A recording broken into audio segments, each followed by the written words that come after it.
Hey, I'm Luis Gomez, and this is going to be the first video in the series where I will be designing and hopefully building a bipropellant rocket. To start off, we're going to look at the fuel and oxidizer that we're going to be using in the design. As a fuel, I picked ethanol, and as an oxidizer, I decided to use liquid oxygen. If I do get around to building a rocket, I probably won't keep the liquid oxygen. I'll probably swap it out with nitrous oxide as an oxidizer, but for now I want to keep liquid oxygen because it works a lot better, and in theory I should keep it. It's just hard to deal with. Okay, now that we picked our oxidizer and fuel, we're going to want to see what the chemical equation is going to look like. So I'm going to plug them in right there. We're going to see 1 mole of ethanol combined with 3 moles of liquid oxygen is going to produce 3 moles of H2O and 2 moles of CO2. In this process, the reactants are also going to absorb about 32.25 times 10 to the third power kilojoules, and that same number is also going to serve as our change in enthalpy. Now that we have that change in enthalpy, we can now use it alongside with the specific heats of both products and the original starting temperature of the reactants to find the temperature for combustion. However, because I don't have any components yet, I have no real way of ascertaining a lot of variables. One of these variables being the starting temperature for our reactants. Since I don't have the reactants yet, I have no way of telling what their starting temperature is going to be quite yet. That's also going to be the case for a couple of other variables as we work through this design. So what we're going to do is, instead of coming up with exact measurements for things, we're more or less just going to make a blueprint for what I can do once I do get my hands on some components and actually start filling some things in. So for the time being, we're going to do just that. We're going to assume that I did find out what that TC is, our temperature for combustion, and we're going to move on and use that to find out what our exhaust flow is going to be, which is this value right there. Once again, we're going to plug in the specific heats for the products of the chemical reaction and use the temperature for combustion to find out what the exhaust flow is going to be. Once we do get that exhaust flow, that's going to be really important because that's basically telling us how fast the gas is moving inside of the rocket nozzle, and it's going to help us a lot when getting thrust. Which is what this force is going to be. This force is going to be thrust. So what this equation is saying is that the force of thrust is equal to the mass flow times the exhaust flow, and then this whole thing is just what we would have to do if the pressure at the end of the rocket nozzle is not equal to the atmospheric pressure. We're going to design the rocket nozzle so that it is, so we're not even going to worry about that. We're just going to focus on this right here. So what we want to do is, once I get a better grasp of what my budget is going to be and how big I'm actually going to build this thing, I'm going to be able to determine how much thrust I'm going to want, and from that I'm going to calculate the mass flow, which is just the amount of mass that flows through a certain space in any given time. Alright, the next thing we're going to look at is the nozzle. In this design, I plan to use a parabolic approximation of a bell nozzle. I wanted to keep it simple but still be able to quickly shift to a bell curve if need be. Since the first portion of the nozzle will be subsonic, we can use Bernoulli's right there to find a relationship between the area of the cross section at the beginning of the nozzle, AC, and the cross section at the throat, AT. The velocity labeled V1 is actually going to be the exhaust flow that we found just a little bit ago, and VT is going to be the velocity of the exhaust when it's at the throat. The only one value out of the 4 values there that is actually fixed and we cannot change is going to be the exhaust flow.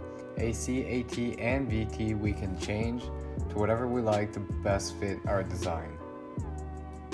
Alright, now for the latter portion of the nozzle, if at the throat of the nozzle the Mach number does exceed or equal 1, that means that the velocity of the flow at the throat of the nozzle is going to be either the speed of sound or greater than the speed of sound. then the flow of the latter portion of the nozzle should be considered supersonic, and because it is supersonic, that means the gas is now compressible and we cannot use Bernoulli's for that. So to accommodate for that, we're going to modify it a little bit and we're going to get the equation you see right over here. So what we're going to do with this is we're going to set the parameters of the interval for pressure P to P naught from P naught to P. P naught is going to be the pressure at the throat of the nozzle, whereas P is going to be the pressure at the end of the nozzle. Since P is the pressure at the end of the nozzle, we're going to want that to equal the atmospheric pressure at wherever that the rocket's going to be. For this project, the rocket is not going to go too high up to the point where we actually need to worry about the change in atmospheric pressure. So we're going to want to set that P equal to 1 atmosphere. On the other side, we're going to set the parameters from Vt, which is going to be, as we said before, the velocity at the throat, to V, which is going to be the velocity at the end of the nozzle. Once we have our parameters set, we can solve for V, and we can move on to the second portion of this modified Bernoulli's. What this is going to be is it's going to be these two differential equations that are going to be showing the relationship between area and velocity. This, by the way, the m over here is just going to be the Mach number. This is just sort of showing that if the Mach number is greater than 1, then as the velocity increases, the area is also going to increase, which is the opposite of what usually happens with Bernoulli's. So we're going to ignore that for now until we actually get a set velocity for the flow at the throat of the nozzle. We're going to ignore that for now, and we're going to integrate both sides. For velocity, we're going to use the same parameters we just used, and for area, we're going to set it from AT, which is the area, the cross-sectional area of the throat of the nozzle, to A, which is going to be the cross-sectional area at the end of the nozzle. And once we've integrated that, we're going to solve for A so we can get the cross-sectional area at the end of the nozzle. Once we have the cross-sectional areas for the end of the nozzle, the start of the nozzle, and the throat of the nozzle, we can then use a little bit of calculus to find two parabolas that are going to join the cross-sectional area at the beginning of the nozzle to the cross-sectional area at the throat of the nozzle, and the cross-sectional area at the throat of the nozzle to the cross-sectional area at the end of the nozzle. And that's about it for the nozzle. Alright, since the body of the rocket is just going to be whatever we want it to be, the last thing we're really going to spend time on right now is going to be the injector. For the time being, I have chosen a pintle injector. I'm decently certain that we're going to stick with a pintle injector for the rest of the design process. For both this and the nozzle, I would have liked to have some sort of 3D CAD design ready to put on display so I could better convey what I'm thinking. But SolidWorks decided not to work for the past couple of days, so we're just going to go with it. I can't really draw, so what I'm going to do right now is I'm going to pull up a picture or a diagram of a pintle injector, so it makes a little bit more sense for those of you who don't know what it is. Okay, so basically what it is, it's going to be one small cylinder fitted inside of a larger one, where there's a space in between the smaller and larger cylinder where everything's going to be taking place. In between the walls of the outer cylinder and the outer walls of the smaller cylinder is going to be where our fuel is going to be. The built-up pressure from the flow of the fuel is going to cause springs that are going to be aligned along the outer edge of the inner cylinder to push upwards, allowing the fuel to actually pass through into the combustion chamber. The springs are there so that when we don't want fuel to be passing through there, it's going to close and nothing's going to get through. Okay, and then for the smaller inner cylinder, it's going to be hollow, and on the inside, as you see there, it's going to be filled out with an oxidizer that's going to, at the bottom, leave to collide with the fuel and disperse itself into tiny little droplets so it can react better to our ignition source.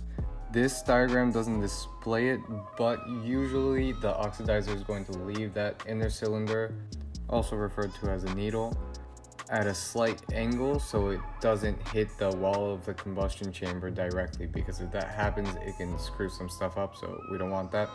What I have planned so far is making it leave the needle at a 60-degree angle, so it'll still be relatively perpendicular. It's not really perpendicular, but I'm gonna call it that, to the flow of the fuel, but not so much to where it'll just push it up against the wall of the combustion chamber.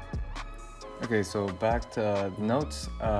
There's two main things that I need to make sure I do when designing the pintle injector. The first thing is going to be the springs inside of the pintle injector.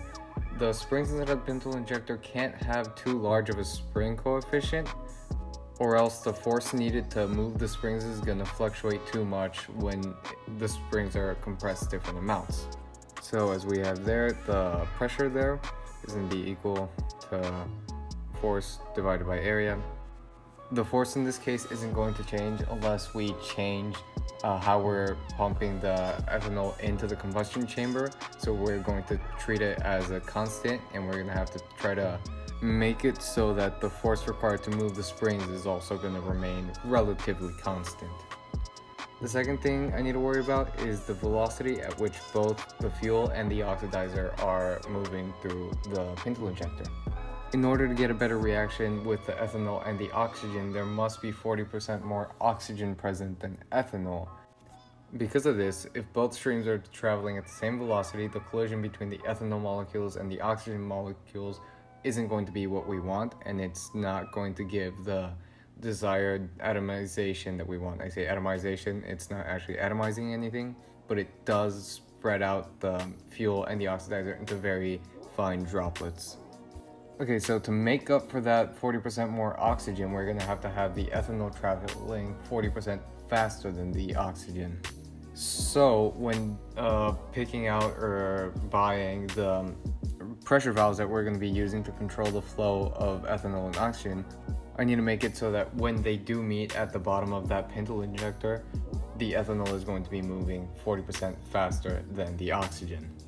So down there I just have a little example of how you might be able to find the velocity for the oxygen molecules, assuming that you already have a set velocity for the ethanol molecules and you're just using the ratio of the velocity of the ethanol molecules to the velocity of the oxygen molecules, so I already know what that's going to be, and then just solving backwards to see what that pressure valve is going to need to do. The same can be done vice versa. You can have a set velocity for the oxygen molecules and then figure out by working backwards what the pressure valve for the ethanol molecules is going to need to do. Alright, that's gonna be it. I don't have anything more to show right now.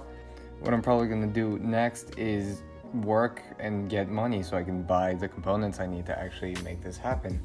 Once I do that, I'll try to post again, and hopefully I didn't screw something up really badly. Alright, thanks for watching.